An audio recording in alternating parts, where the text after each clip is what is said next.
Bob Schieffer is going to nail Rand Paul to the wall over Obamacare. And I think a lot of people agree there are things to be done about this law that could make it better. But how can you hold the entire federal government hostage just because you want to postpone his signature achievement? He's not going to do that. The Senate is not going to do that. You know that, and you know even if they did, that the president would veto it. I mean, isn't this just an exercise to accomplish nothing? Well, I guess, Bob, what I don't know is, see, he already, by executive fiat, has delayed the employer mandate, which is a key component of this.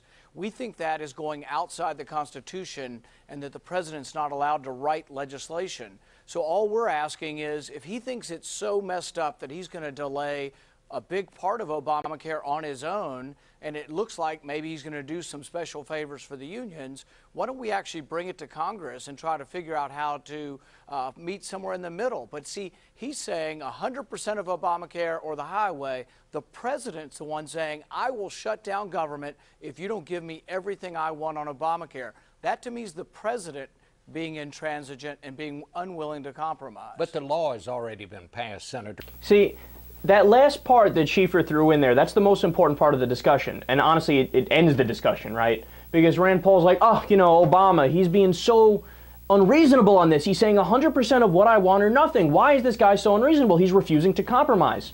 But understand something. That's 100% not true. Of course Obama compromised. Did you not see any of the healthcare debate? The starting position for the Democrats should have been single payer, right? So that's position number one. Then it was public option. All right, we give up on single payer. We're not going to get Medicare for all, so we'll do just a public option, right? That also was rejected. Then the Democrats gave even more to just a flat-out conservative idea, which is the individual mandate, which was an idea that came from the Heritage Foundation, a right-wing think tank. It makes people take personal responsibility and buy their own health care on the private market. Nothing to do with government, on the private market. It's capitalism, right?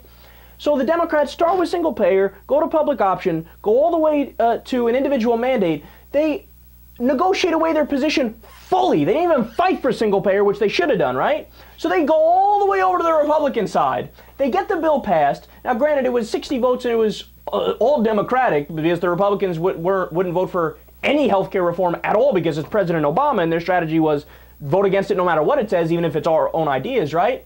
But they bend all the way to the Republican side. And then now, when it comes time simply for the law to be implemented, so it's just the funding of the law. They go, well, why doesn't he want to debate the funding with us? Because the law's already passed. There's no other law where after you pass it, you go back and debate whether or not you should fund it.